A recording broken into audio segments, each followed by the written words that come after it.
വന്ദേ മാതരം എന്ന സിനിമ തിയേറ്ററുകളിൽ one day മാത്രമായി എന്ന് ആരാധകർ പറയുന്നത് എന്തുകൊണ്ടാണെന്ന് ചോദിച്ചാൽ അതിനുത്തരം പറയാൻ ചിത്രത്തിന്റെ നിർമ്മാതാവ് തന്നെയാണ് ഏറ്റവും യോഗ്യം. മലയാളത്തിന്റെ സൂപ്പർ ഹിറ്റ് ചിത്രമായ യവനികയുടെ നിർമ്മാതാവ് കൂടിയായ വന്ദേ മാതരത്തിന്റെ നിർമ്മാതാവ് ഹെൻറി തന്റെ കാശ് പോയതിന്റെ വേദനകൾ പങ്കുവയ്ക്കുകയാണ്.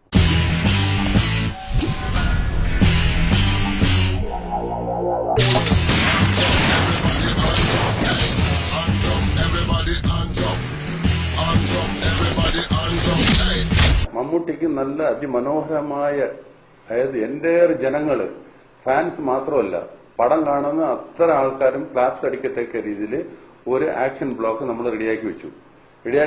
ഷൂട്ട് ചെയ്യുകയും ചെയ്തു. 20 ലക്ഷം രൂപ ഞാൻ മുടക്കി. പക്ഷെ അത് ശരി വരുന്നില്ല. അദ്ദേഹം വന്നിട്ട് ഞങ്ങൾ ഡിമാൻഡ് ചെയ്ത്, അതായത് ആ ആക്ഷന് വേണ്ട 20% പോലും പെർഫോം ചെയ്തില്ല. അദ്ദേഹത്തെ കൊണ്ട് ചെയ്യാൻ പറ്റിയില്ല.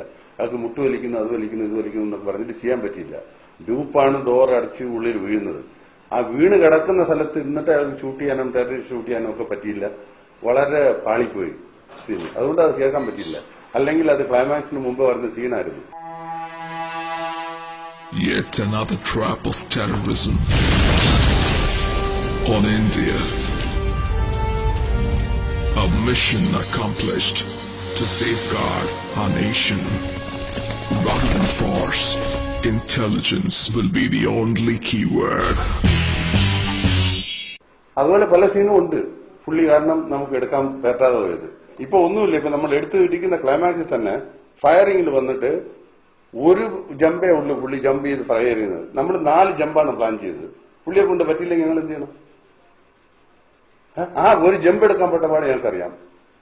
എന്ത് താങ്ങി പിടിച്ച് അയാളെ വലിച്ച് കെട്ടി ക്ലാപ്സ് ഒക്കെ അടിച്ച് എടുത്തിട്ടാണ് ആ ഒരു ജമ്പ് എടുത്തിരിക്കുന്നത്. അതുപോലെ 4 പ്ലാൻ ചെയ്തിരുന്നത്. അവിടെ 2 മേലെ 2. അതൊക്കെ വന്നെങ്കിൽ ഓഡിയൻസിന് ഫുൾഫിൽ ആയിരുന്നു. അത് ചെയ്യാൻ വൈകി, അങ്ങനെ കൊണ്ട് ചെയ്യാൻ വൈകി ഞങ്ങളാണ് ഉത്തരവാദി. ആ ഒരു ഇതിന് മാത്രം ഞാൻ 32 lakhs ചെലവാക്കി. അതും വിചാരിച്ച പോലെ വന്നില്ല. അത് നേരെ മറിച്ച് അത് അർജുനായിരുന്നെങ്കിൽ അതിമനോഹരമായിട്ട് ചെയ്തനെ. നേരത്തെ എടുത്ത 20 ലക്ഷത്തിന്റെ സീനോ ഈ കുട്ടികളെ സേവ് ചെയ്യുന്നത് ഇതൊക്കെ ആയിരുന്നെങ്കിൽ.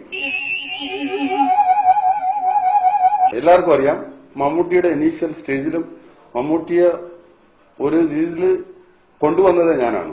അത് അങ്ങേർക്കും അറിയാം. പക്ഷെ ആ ഒരു ഫ്രണ്ട്ഷിപ്പ് ഉണ്ട്. അങ്ങനെ ഉള്ളപ്പോൾ ഞാൻ മമ്മൂട്ടി യാതൊരു കാരണവശാലും അർജുനും എനിക്ക് ഒരു സംബന്ധമില്ല. ഫസ്റ്റ് ടൈമാണ് ഞാനും അർജുനും തരുന്നത്. അറ്റ്ലീസ്റ്റ് മമ്മൂട്ടി ഞാനും ഫ്രണ്ട്സാണ്. ഞങ്ങൾ ഫാമിലി ഫ്രണ്ട്സ് ആയിരുന്നു. ഞങ്ങൾ വന്നിട്ട് ഞാൻ പടം എടുത്തിട്ടുണ്ട്. അങ്ങനെ വെച്ചിട്ട് പല പടങ്ങൾ ഈ കൊച്ചി തമ്മാടിയൊക്കെ അങ്ങനെ ഹീറോ ആയതുകൊണ്ടാണ് ഞാൻ വാങ്ങിച്ചത്. അല്ലെങ്കിൽ വാങ്ങിക്കത്തില്ല. പക്ഷെ എനിക്ക് എന്താ തോന്നുന്നു പറഞ്ഞാൽ അങ്ങേരുടെ സ്വന്തം പടമാണ് പ്രാഞ്ചിയേട്ടൻ. പറഞ്ഞില്ലേ? അപ്പോ ആ പ്രാഞ്ചിയേട്ടൻ ഓടാനും ഇതിനെ ഓടിക്കാതിരിക്കാനും വേണ്ടി അത് ജസ്റ്റ് ഒരു എക്സാമ്പിൾ പറയാം. Let the people know. അതായത് ഒരു ബ്ലാസ്റ്റ് ഉണ്ട് പടത്തില്. വില്ലൻ വന്നിട്ട് അവൻ എസ്കേപ്പ് ചെയ്യാൻ വേണ്ടിയിട്ട് ഒരു ബ്ലാസ്റ്റ്, ഭയങ്കരമായ ബ്ലാസ്റ്റ്. അതിൽ 10-26 പേര് ചാകുന്നതായിട്ടും 10-30 പേർക്ക് ആക്സിഡന്റ് ആകുന്നതാണ്. അതിൽ മമ്മൂട്ടിയുടെ പെർഫോമൻസ് ശരിയായില്ല. അപ്പോ ഡയലോഗ് റൈറ്ററും അസിസ്റ്റന്റ് ഞാൻ കണ്ടിട്ട് പറഞ്ഞു, അത് സന്തോഷേ, അത് സാധനം പുള്ളിയുടെ റിയാക്ഷൻ പോരാ. കാരണം പുള്ളിയാണ് കമാൻഡർ, പുള്ളിയുടെ ഓപ്പറേഷൻ കമാൻഡറോട് ഇങ്ങനെ നടന്നിരിക്കുകയാണ്. ആ ഒരു ഫീൽ വേണം അത് കാണുമ്പോൾ എന്ന് പറഞ്ഞപ്പോ പറഞ്ഞ വാക്ക് എന്താണെന്നറിയോ? അത് മമ്മൂട്ടിയാണ് അഭിനയിക്കുന്ന ജനങ്ങൾ കണ്ടോളൂ. ഇത്ര ഒരു അഹന്തത ഏതൊരു നടനും പാടില്ല. അങ്ങനെ അഹന്തയുടെ ഉച്ചഘട്ടത്തിലാണ്. സമീപകാലത്ത് റിപ്യൂട്ടഡ് ആയിട്ടുള്ള ഒരൊറ്റ ഡയറക്ടർ എടുത്ത് പോലും അയാൾ പ്രശ്നം ഉണ്ടാക്കാതെ ഇരുന്നിട്ടില്ല. അങ്ങനെ എത്ര ഡയറക്ടേഴ്സ്, എത്ര പ്രൊഡ്യൂസേഴ്സിനെ വെള്ളം കുടിപ്പിക്കുന്ന എല്ലാ സ്റ്റോറികളും നമുക്കും അറിയാം. കാരണം ഞങ്ങൾ അങ്ങോട്ടും ഇങ്ങോട്ടും പറയും. എനിക്കുണ്ടാകുന്ന ഇത് ഞാൻ അടുത്തവരുടെ എടുത്ത് പറയും. ഇങ്ങനെ ഇതെല്ലാവർക്കും അറിയാം. എല്ലാ സംഭവങ്ങളും ഞാൻ തുറന്നു വെളിച്ചത്താക്കും. എല്ലാരും അറിയട്ടെ. ഈ വളരെ, അതായത് ഭയങ്കര സൂപ്പർ സ്റ്റാറുകളെന്നും ഭയങ്കര ഫാൻസ് അസോസിയേഷൻ ഉണ്ടെന്നും പറഞ്ഞ് മറ്റുള്ള രീതിയിൽ അഹംഭവിച്ച് നടക്കുന്നവർ കാണിക്കുന്ന ഹീനമായ സംഭവങ്ങൾ എല്ലാ ജനതകളും അറിയട്ടെ.